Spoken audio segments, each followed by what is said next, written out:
What's going on there, YouTube? This is Quinn, that's Snazzy iPhone Guy, and this is my first speculation kind of editorial video I've ever done, and it's a total experiment, so let me know how it goes. If it's annoying to you, if you think it's stupid, I won't do it in the future. I'll stick to iPhone reviews, but I thought this would be a little bit of fun, and I thought I would share with you my opinions on the announcement of the Google Chromebooks and ChromeOS as a whole. Now, for those of you that know, and for those of you that don't know, the Google I/O Developer Conference was this weekend.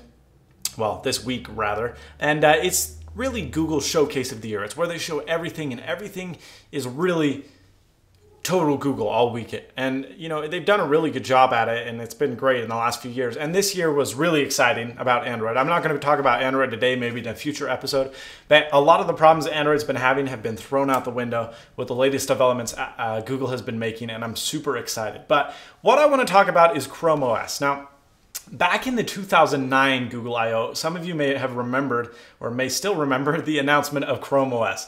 Now, the actual Chrome browser had only been live for about 4 to 5 months, and it had been in beta for obviously like a year or something like that, but you know, it was still a pretty new browser, and they announced what was called ChromeOS. Now, they said there's no need for a computer anymore.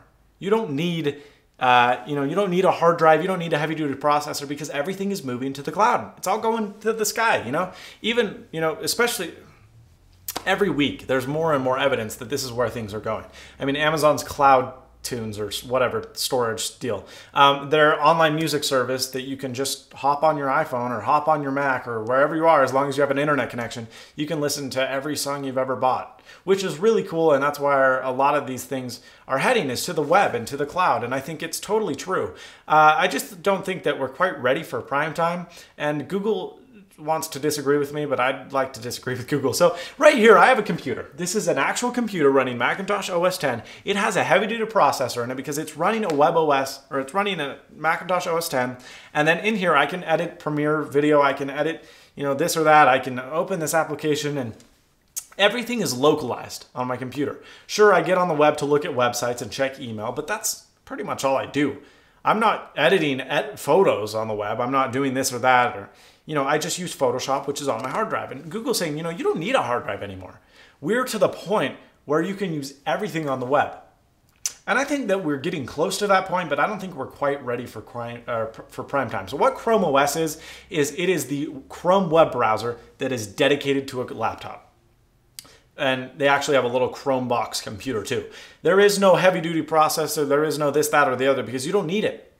All you need is a portal to the internet, and that's what these computers are. Now, I was like, well, that's cool. I can respect that. And so I was expecting Google to come out with some really killer prices on these Chromebooks, because, that's what they need. And unfortunately, that's not what we saw. They came out with 2 models, the Samsung Series 5 and the Acer Chromebook. Both came in a Wi-Fi and 3G revision. The cheapest was the Acer Chromebook Wi-Fi at $349, and the most expensive was the 3G Samsung Series 5 at $499.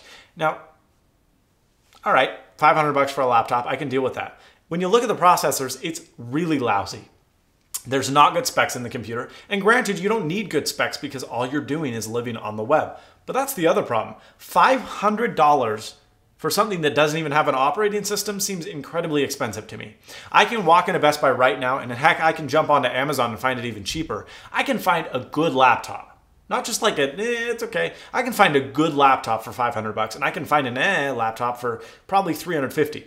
So I could either get a laptop with Windows 7 that has an Intel Core 2 Duo processor that's clocked at like 1.8 gigahertz with 2 gigabytes of RAM and a 160 gigabyte hard drive for $230, or I can get a box that hooks me up to the internet for $350. So it's like, Google, what are you doing? I just don't think that the hardware is at the price where it needs to be for this to really take off. If they came out and said $149 or even $199, it would have been game over. Google would have been like dominant. But these prices, everyone's like, well, I'm not paying $500 for a little thing that connects to the internet. I'll pay $600, get a good laptop that's running Windows 7, and then do not just only connect to the internet, but also do a bunch of other crap that you can't do on the web. So that's one of the things that I was like, well, why are you doing that, Google? And it kind of confused me. Then they announced education and business pricing. This is where things changed. They came out with 2 models. Education is $20 and business is $28, but you pay $20 or $28 a month, and you get access to a Chromebook and you get internet access. So if you think of that, that's a little bit more reasonable. $28, I'm a small business, I can get onto the internet, I can have a computer in my usage for 28 bucks a month. That's pretty enticing. However, in the little legalized documents that Google put out, there were some issues that were found out. First of all, you do need a 3-year contract with Google, which means you're going to be paying a lot more than 28 bucks a month. Well, you'll be paying 28 bucks a month, but that will add up very rapidly.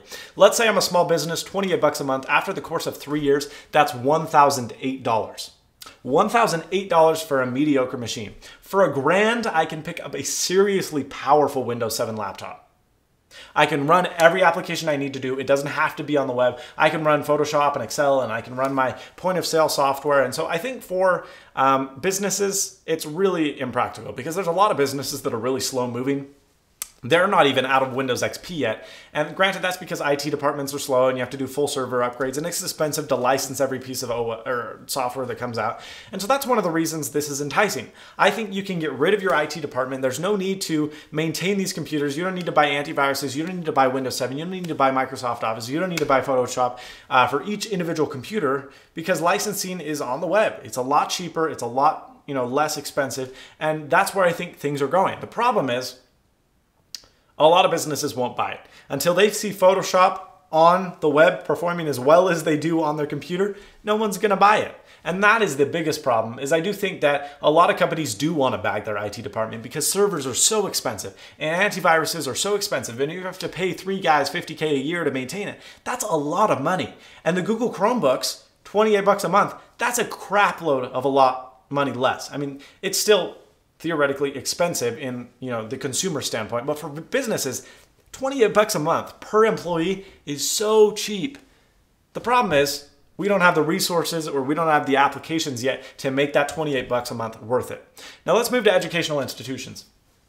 Another thing is Google said 20 bucks a month. And everyone's like, wow, I can see my school buying 250 of these computers for 20 bucks a month. The problem is they said 20 bucks per month per user. I'm in a public school right now and we have 1,200 students at my school. It's not going to fly. Because here's the issue. For me to attend school for 4 years, through all of high school, and use a Google Chromebook at $20 a month, that would be $760 for me to attend, or it would be $760 at my school's expense for me to use a computer. That's not how it's going to fly. And educational institutions will not stand for that. I've had our school has cycled through 2 computers since I've been there. So it's new computers every other year, which by the way seems excessive, seeing as though, the software we're running is archaic. But that's aside the point. My school, and I know this, gets computers dirt cheap. 150 bucks for desktops and probably 200 for laptops. That's $400 for me to attend school. Let's say IT accounting in a department, that's another 200 bucks. That's 600 bucks. Google is 760. And that's not even, you don't even get any applications. That's just for the web browser. So I don't think any school is going to buy for this because they still can't bag their IT department because they need to manage the network and the server. Granted, it's a lot less work. It'd probably be a one-man job, but I just do not see educational institutions biting down on this. Even private schools wouldn't. Now, universities, big campuses, I can see possibly doing this, but again, 28 bucks a head. It's not $28 or it's not $20 a machine. It's $20 for every person who uses this machine. That's a lot of money. And it's a lot more money than most people are willing to pay for the compatibility, or rather the lack thereof, that is included within that. So I think Google's moving in the right direction. I think we are getting somewhere. I do think everything will be in the cloud at some point in some day, but I just don't think we're ready for prime time. Google's not there yet. We're not there yet. We can't do all of our video editing in the cloud, and so no one will until that's available. And I'm proud of Google because I think they know that it's going to be an issue getting stuff off the ground, and they're trying to start it now so that in 10 years everything is on the web. But with the current price points for the machines, it's just not going to happen. No one's going to pay $500 to get a machine that's less powerful than one that's half as much. So, I don't know. Do you think I'm stupid? Do you think ChromeOS is the greatest thing ever invented? Let me know in the comments below. Thank you so much for watching, and as always, stay snazzy. See you later, folks.